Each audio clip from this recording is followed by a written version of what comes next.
Secara keseluruhan Belitung Timur saya lihat yang penting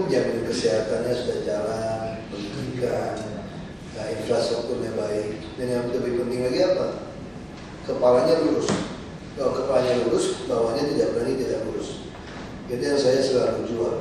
Bahwa yang paling penting kalau kepala daerahnya itu lurus, tidak mencuri, maka pasti rakyat akan dimana. Sebodoh dia apapun, dengan dibantu oleh orang-orang yang pintar, masih ada harapan. Kalau kepala daerahnya pintar tapi dia mencuri, punya kepentingan, izin-izin, maka rakyat lebih susah mendapatkan. Nah, saya pikir Belitung Timur sejauh ini kalau saya bupatinya masih jujur menurut saya gitu ya. Di rumah pun mesti kami yang patungan. Saya nggak punya duit. Nanti ini oke, anak sekolah pun dia masih patungan. Jadi dia nggak punya uang. Karena gaji bupati terbatas dengan PAD. Beda dengan Jakarta. Kita Jakarta karena kita gaji segala macam kan kita PAD besar. PAD kami itu hampir 30 triliun. Nah, ini hubungan seluruh bapak. Yang kita berhak pakai 0,15% sebagai operasional. Kita bagi dengan gubernur saja tiap bulan operasional kita uang bisa 750 juta. Tambah ini Jakarta uangnya besar. Jadi ini beda Jakarta dengan daerah. Jadi relatif saya lihat selama dia masih jujur bupatinya ya oke. Kalau saya pandang aja yang Belitung Timur, kalau saya tanya sama Pak Suri, apa kamu mau jadi gubernur? Dia bilang buat apa? Lebih baik bereskan Belitung Timur ada model. Nah, jangan contoh abangnya gitu kan. Kalau saya kan target saya kan mau ke Merdeka Utara, tadi jalan-jalan kalau tunggu terlalu lama sana nggak sempat ke Merdeka Utara. Nggak ada yang lain.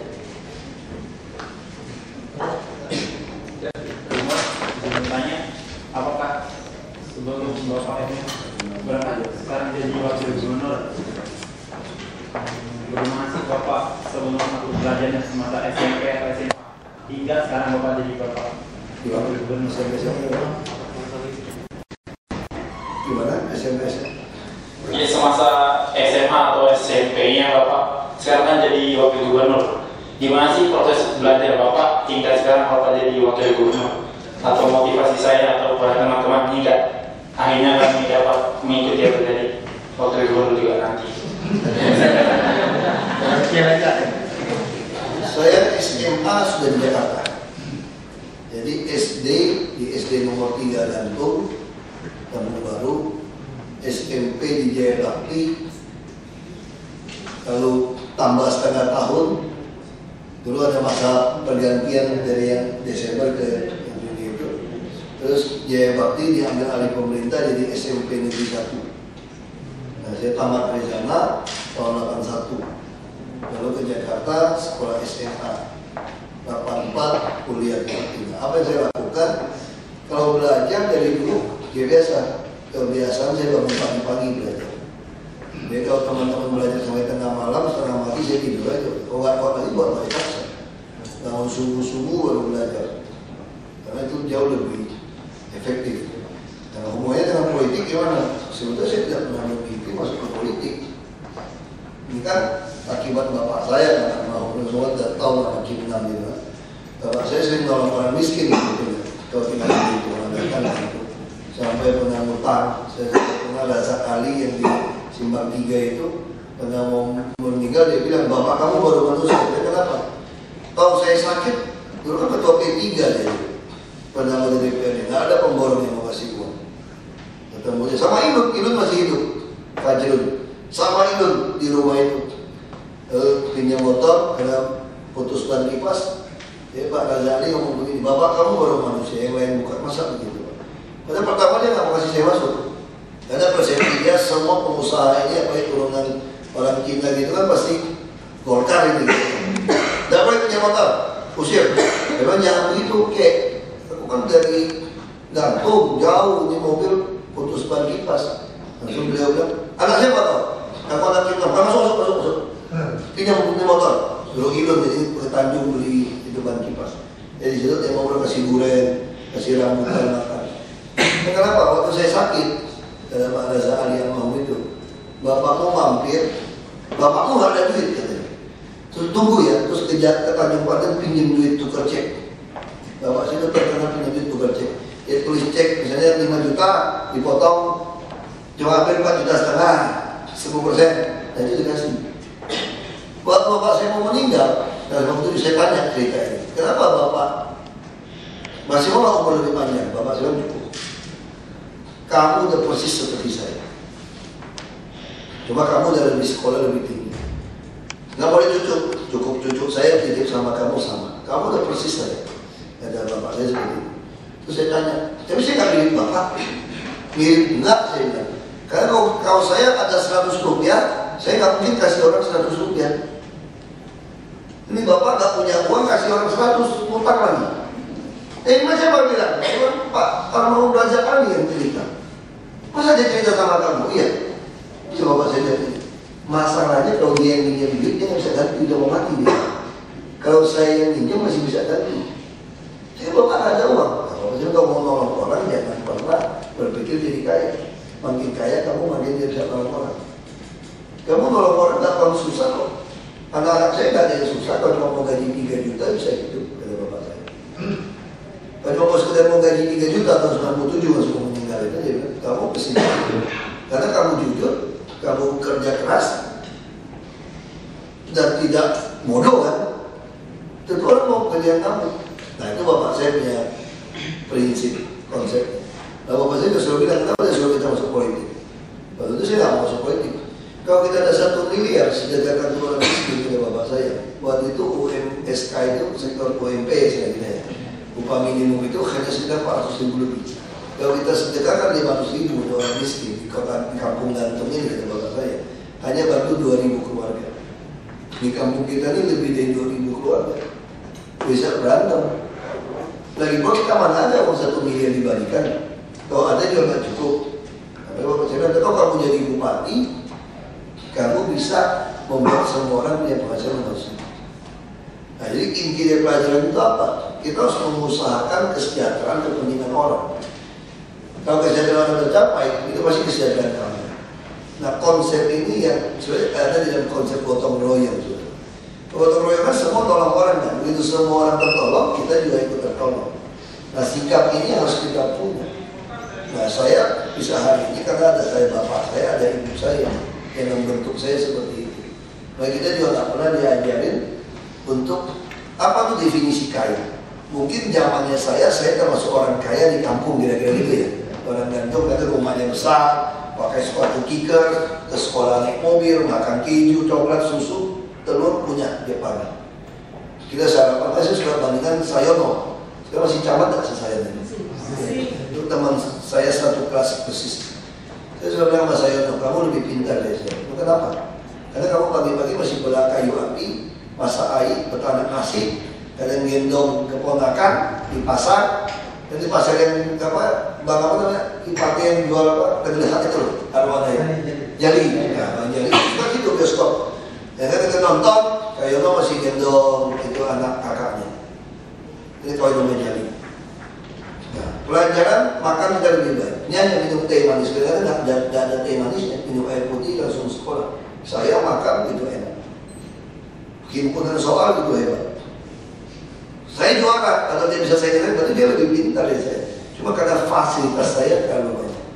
Nah, bapak saya selalu bilang kalau kita keluar anak sekolah bubaran sekolah, Pangga kan suka keluar tuh dari negeri. Saya suka lihat Bang Ijib kalau pulang kuliah dulu. Bapak saya masih bilang, coba deh, itu anak sekolah keluar itu. Perusahaan kita saya tidak nambah. Sebenarnya tuh, misalnya kenapa aku kirim Santi kuliah? Sekarang udah ambil S2 di Jepang, mau ambil S3, anak Mangga itu. Dengan tidak. Bapak saya bilang, banyak orang di itu lebih pintar dari kamu sebetulnya. Cuma kamu aja untung jadi anak kita. Mereka bukan anak saya. Nah sekarang berapa banyak anak-anak pintar lalu kalah karena tidak bisa sekolah. Nah ini mempengaruhi saya berpikir tentang soal kekayaan dan hidup. Bapak saya bilang ini, orang yang kaya itu bukan orang yang punya semua yang dia inginkan, tapi yang dia butuhkan. Mereka hari ini bisa hidup terbiasa. Ya contoh, aku pakai jam tangan, ada yang kritik aku, ini jam tangan udah jadul kan. Masih hidup sama sendiri. Masih mau dikasih dari lain strap jam tangan. Saya nggak mungkin pakai 2 jam tangan. Kasih orang lain saja. Nah ini jadi kebiasaan hidup seperti itu. Nah, kalau kita ketemu orang mesti negur. Orang tua sudah hormati. Lalu kalau lewat kampung, kalau orang panggil kami, kalau kami nggak balas, bapak saya bisa marahin. Nah, terus di meja makan selalu dikasih pengetahuan dan konsep ini. Dan yang lebih berpengaruh sampai hari ini, saya masih ingat dulu ada satpam menembak bapak saya, Bima. Masih ada Bang Bidin masih hidup, dia loncat dari mobil terekam itu satpam. Lupa orang canggu apa orang itu sebelah satpam itu. Aku lupa tuh gara-gara dipukul, sehari, ada sopir dipukul, berdarah. Aku panggil satpam, lalu dia bawa senapan, pistol nggak ada. Lalu dia minta bapak saya jangan keluar pak, pasti ditembak. Dan itu kan tidak rumah panggung. Bapak saya mengucapkan satu kalimat penting. Mati tertembak jadi terhormat daripada teriak-teriak seperti ini. Jadi dia udah kurang ajar. Jadi satpam seenaknya, Polsus dan luar. Pukul sopir kita lalu seenaknya. Bapak saya keluar, kita seenaknya tidak keluar. Maka di situ terus Abidin semua loncat terekam itu satpam ribut lagi. Nah dari situ aku belajar. Sebetulnya kalau soal mati itu, jadi orang itu kalau memperjuangkan haknya orang, sekalipun mati itu keuntungan. Kita punya kesempatan, kalau mati sudah ditentukan Tuhan. Kalau kita khawatir mati, apakah bisa membuat kita 1 menit tidak mati? Mati juga kan. Kalau kamu pasti mati, kenapa kamu khawatir? Yang kita khawatir justru kita mati di dalam mementingkan diri sendiri. Kalau kita mati sedang memperjuangkan haknya orang dijolimin, kita bangga. Kita bisa tulis di kuburan kita, mati adalah keuntungan. Karena kita sedang berjuang untuk orang lain. Nah itu saya belajar dari bapak saya. Kalau mau meninggal pun dengan tenang saja. Nah sama seperti Jakarta. Jakarta ini apa masalahnya? Tidak ada masalah Jakarta. Sama saya wawancara dari TV. Apa yang akan membuat bapak kira-kira gagal di Jakarta? Kan Jakarta ini nggak mungkin gagal. Karena semua orang pintar gitu banyak, kajian gitu banyak, uang begitu banyak. Gagalnya cuma satu. Tiba-tiba bertakut mati. Dan kita serahkan mencari uang. Kalau cari 1 triliun itu tidak susah di Jakarta. Kalau 1 triliun kita deposito itu tiap bulan 5 miliar. Nah ini yang bahaya di Jakarta. Bisa dibunuh orang juga. Karena kita melawan orang kan. Nah kalau kita takut mati ya selesai Jakarta ini. Nggak mungkin beres. Orang kan bisa mati untuk orang lain kan. Satu hal membanggakan jadi pahlawan yang berjuang untuk rakyat dibunuh orang. Satu hal yang membanggakan. Toh juga pasti mati orang. Kalau ditentukan mati muda ya pasti mati muda. Mati muda juga tak baik kalau Tuhan izinkan lagi berjuang untuk orang ya. Kamu nggak pernah lihat muka saya lagi tua kan? Tahunnya lagi gagal begini saja mukanya kan? Ya, itu juga ada baiknya juga. Nah, jadi prinsip-prinsip inilah yang kita harus punya.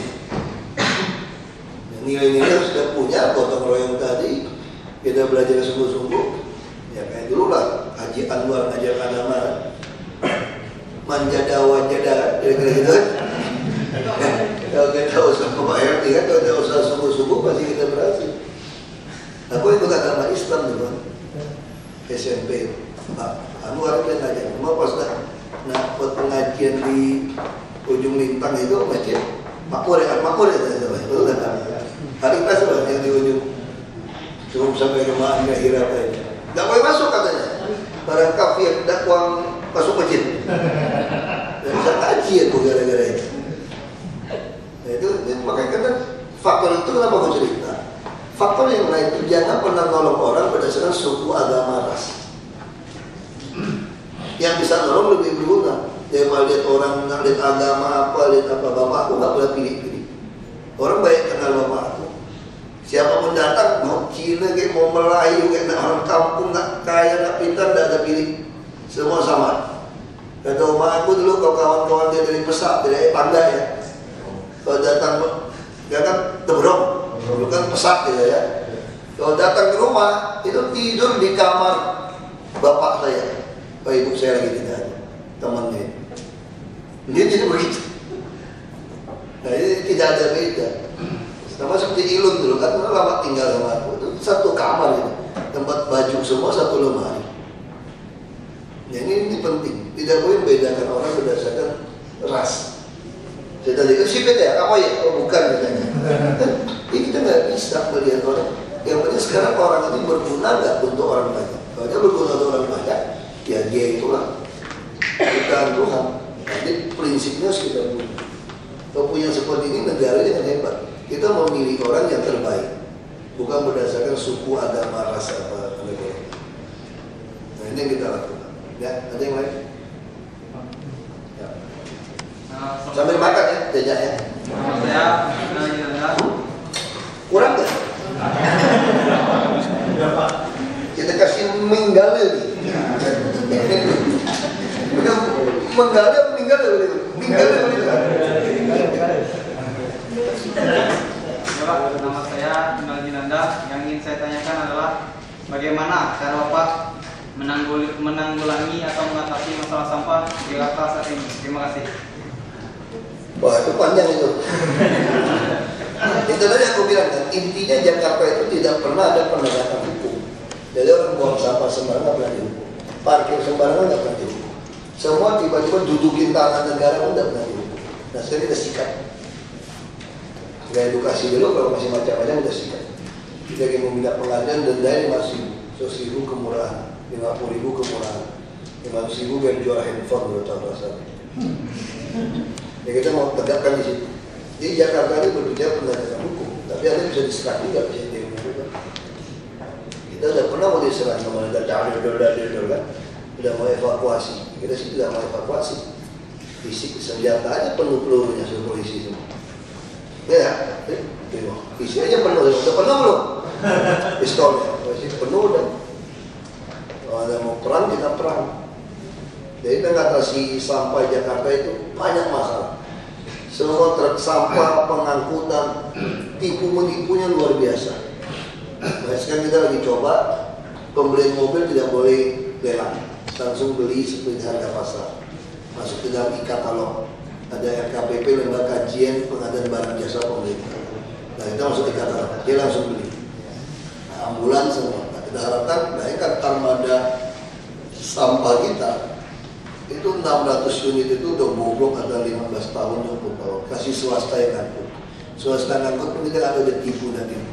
Ngangkut berapa kubik dia pun bisa bohong. Sama seperti sungai. Garuk ke sungai 80 miliar tiap tahun. Orang juga buang sampah sembarangan. Kasur semua ada. Sofa semua ada di sungai. Nah kita buang pun nggak pernah beres. Misalnya kita mau beli alat sapu bersih buang. Ada yang lain? Ingin menanyakan apa yang Bapak ingat dan Bapak kangenin saat mendapat menjadi Bupati Belitung Timur? Terima kasih. Rumah di sama makan ikan terisi. Dulu kan selalu panggang ikan, masak sambal pakai apa? Bukan belajar. Sambal nanas. Kenapa? Bukan, aku lupa yang dari bumbu itu. Serai. Bumbu serai sama pucuk minggel.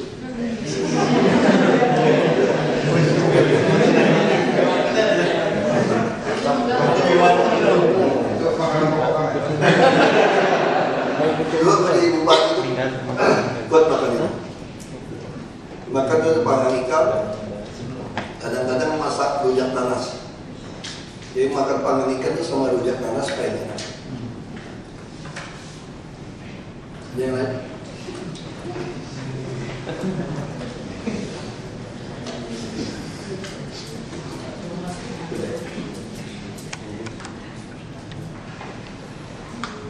Oke.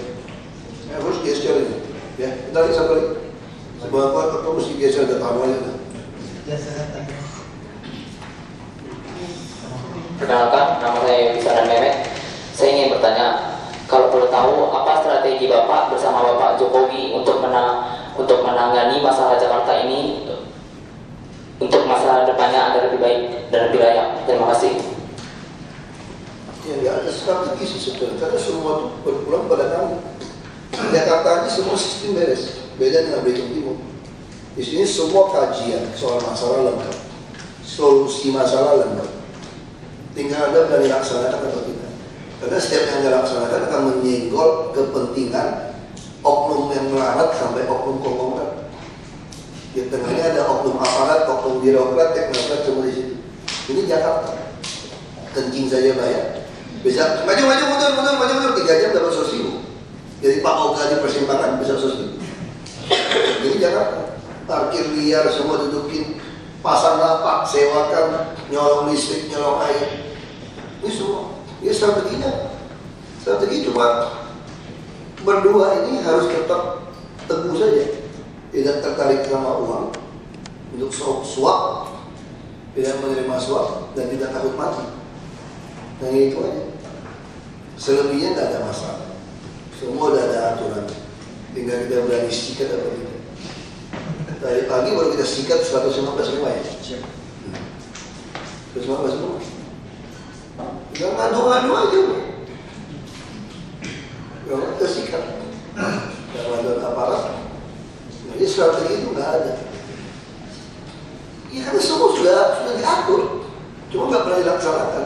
Dan ada kepentingannya. Jadi kalau dia berdoa beres, nggak ada masalah. Seluruh Indonesia juga nggak ada masalah. Yang penting kita nggak boleh kepentingan. Masalah apa? Semua orang pintar gitu banyak di Indonesia, profesor gitu banyak, dokter gitu banyak. Tapi Jakarta ketemu orang tanya, 8 orang lebih pintar dari kita. Beda. Beda di Belitung. Umur 10 orang mau cari dokter, ini nggak ada dokter. Ya? Kalau Jakarta kalau tidak ada profesor dokter pasti belakangnya PhD itu saja. Beda. Ketemu orang semua lebih pintar dari kita semua. Yang mereka nggak punya mungkin nyali aja.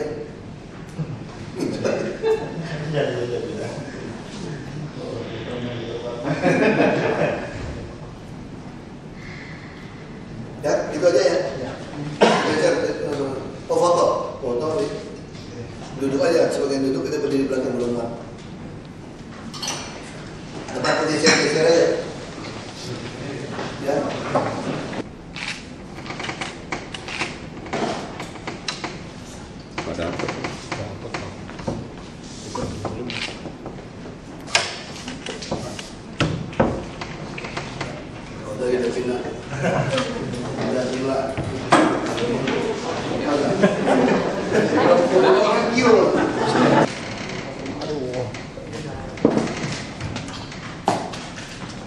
Senyum dong. Mari jalan-jalan. Bebas dulu aja.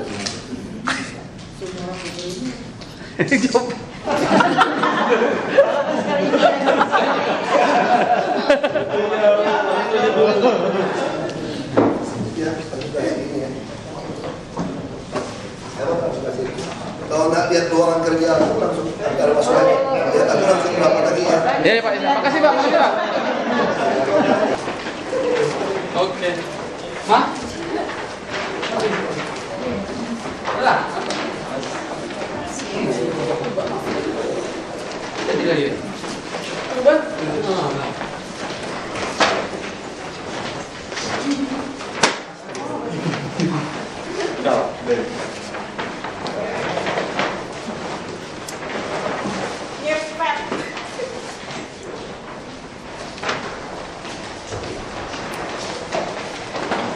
Awas.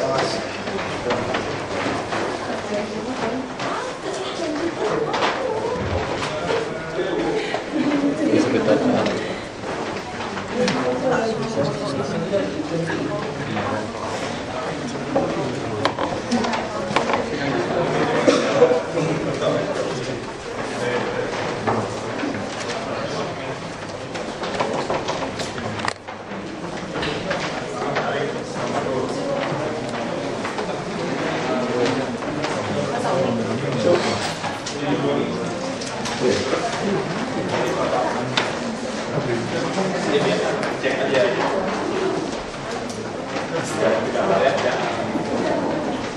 Tapi yang minta